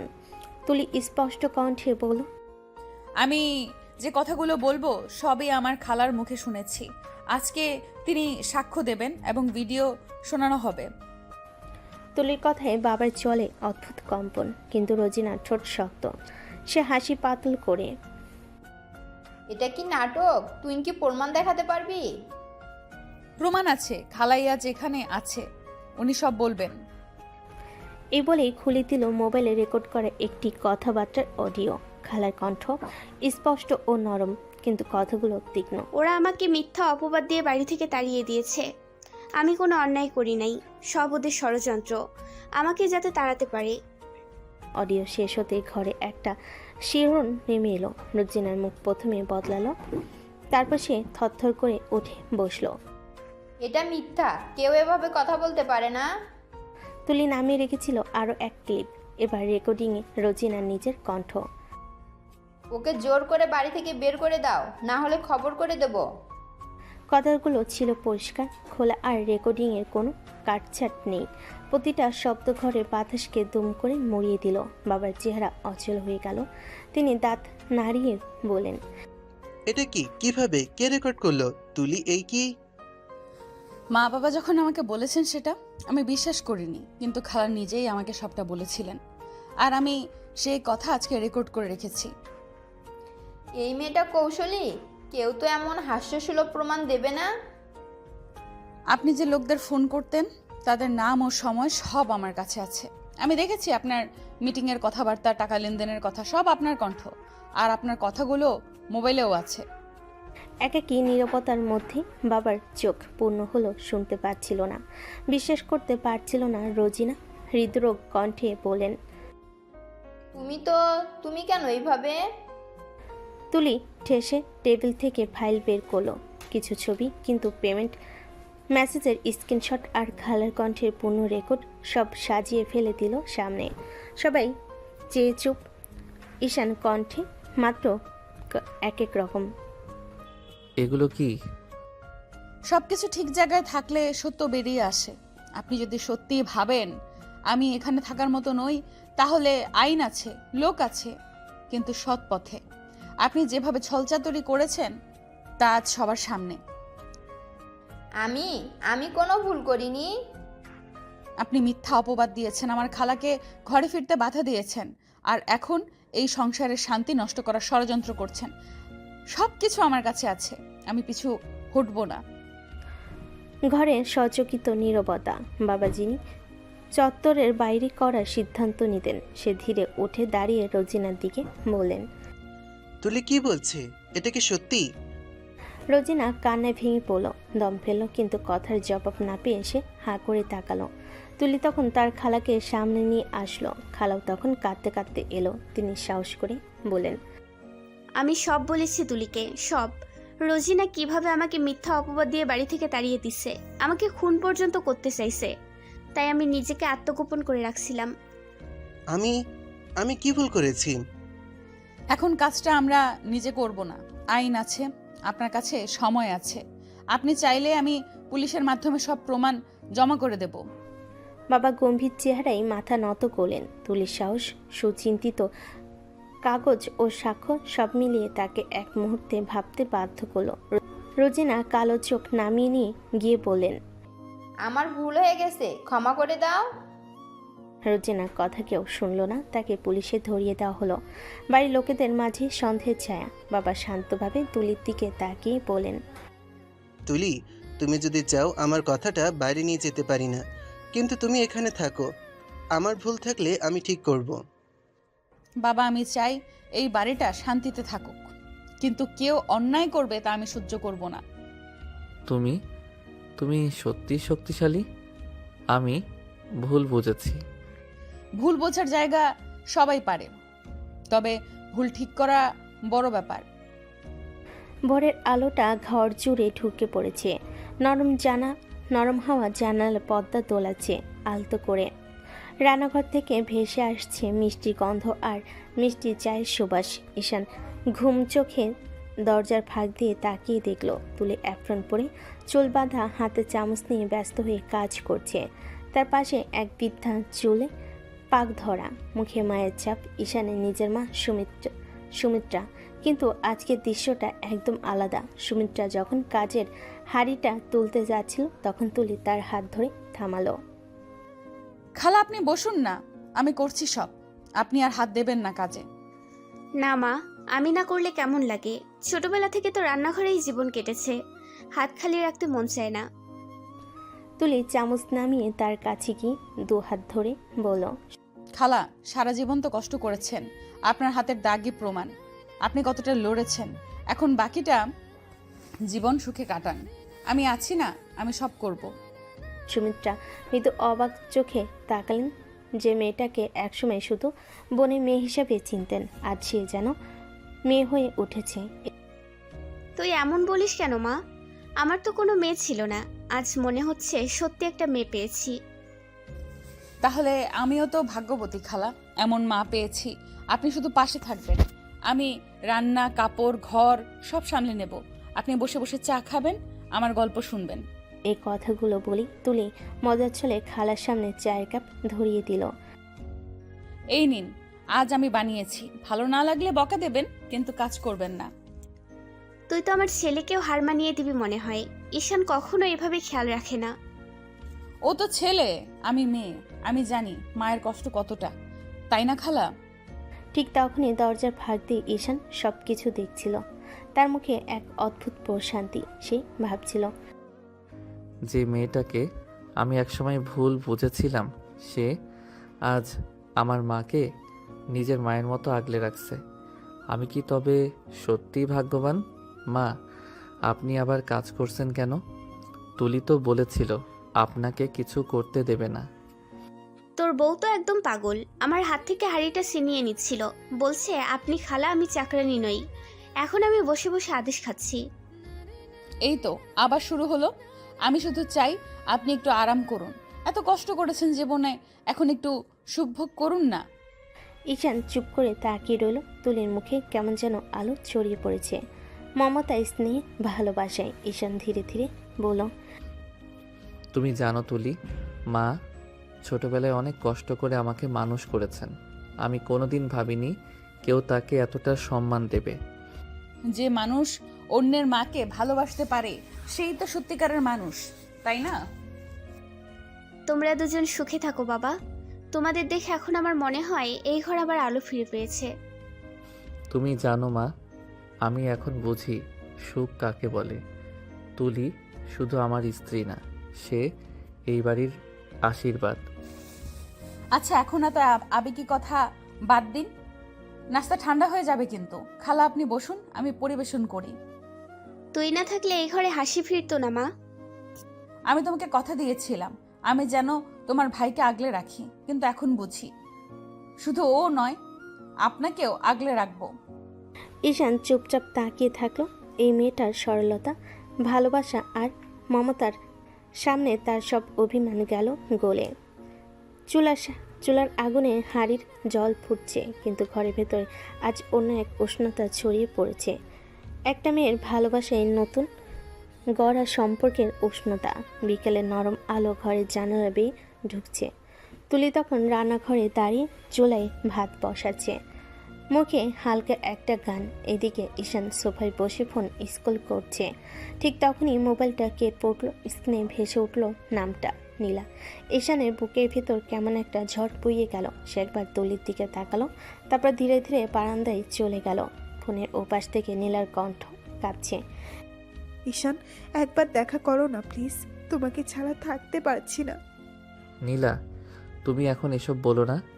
আমি তো তোমাকে আগেই বলেছিলাম আমার এখন তুলির সঙ্গে সংসার করতে হবে। সব কিছু শেষ হয়ে গেছে। না, শেষ হয়নি। তোমার চোখে আমি এখনো সেই জায়গাটা দেখি যেটা একদিন আমার ছিল। তুমি কি ভুলে গেছো আমরা কত স্বপ্ন দেখেছিলাম একসাথে? ঈশান চুপ করে থাকে, চোখের সামনে তুলের হাসি, কিন্তু কানে বাজছে নীলার কণ্ঠ। নীলা আবার বলে, একবার দেখা করো জান, না হলে আমি বাঁচবো না, আমি মরে যাব। প্লিজ নীলা, এমন কথা বলো না। আমি তোমার কাছে আসবো, একবারই দেখা করব, ঠিক আছে? ফোনটা কেটে দিতে তার বুকটা ভারী হয়ে গেল, ভেতরে এক ধরনের অপরাধ বোধ, কিন্তু মনে একরাশ টান। ঠিক তখনই পেছন থেকে তুলির কণ্ঠ, তুমি কার সঙ্গে কথা বলছিলে ঈশান? আরে কিছু না, এক সিনিয়র, একটু কাজের ব্যাপার ছিল। এই তো, এখন কাজের ফোনও গোপনে রাখতে হয়? তুমি আবার সন্দেহ করছো? আমি একটু কাজের জন্যই যাচ্ছি বাইরে, বেশি দেরি করব না। ঠিক আছে, তবে সাবধানে যেও, আমি নাস্তা গরম রাখবো, ফিরেই খেও। ঈশান হাসি দিল, কিন্তু সে হাসির ভেতরে একরাশ গোপন আতঙ্ক। বারান্দা পেরিয়ে যখন বাইরে বেরোলো, নিজের মনে পড়ল, একটা দেখা করলেই শেষ। আমি নীলাকে বোঝাবো সব শেষ হয়ে গেছে।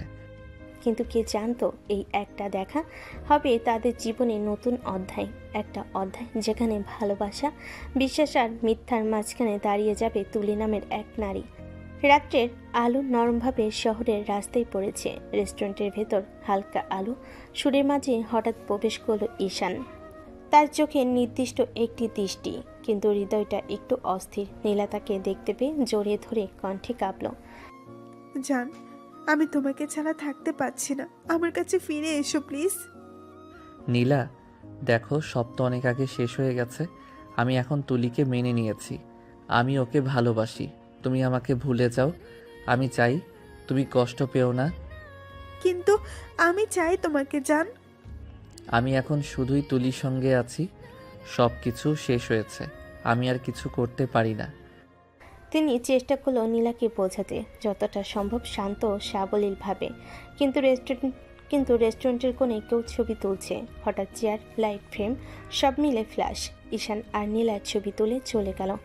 এদিকে তুলে রুমে ফিরেছে। সারাদিনের কাজ শেষ করে একটু বিশ্রাম নিতে বসেছে। তার হাতে ফোন, মেসেজের নোটিফিকেশন। কোনো দরকারি খবর হতে পারে। ফোন খুলতে চোখের সামনে ঝাপসা হয়ে ধাক্কা লাগে ঈশান আর নীলার ছবি। জড়িয়ে ধরা দুটি হাত ধরা, কাছাকাছি বসে হেসে থাকা মুখ। তুলির হৃদয় হঠাৎ থমকে যায়। এক মুহূর্তে পুরো পৃথিবী থমকে যায়। তার চোখে জল ওঠে, বুকটা ব্যথায় দবিত।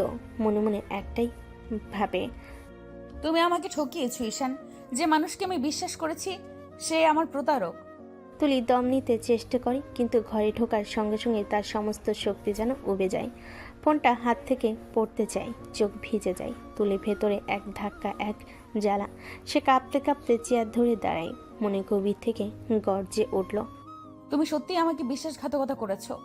রাত গভীর, বাড়ির সব লাইট নিভে গেছে। শুধু ড্রয়িং রুমের এক কোণে টেবিল ল্যাম্প জ্বলছে।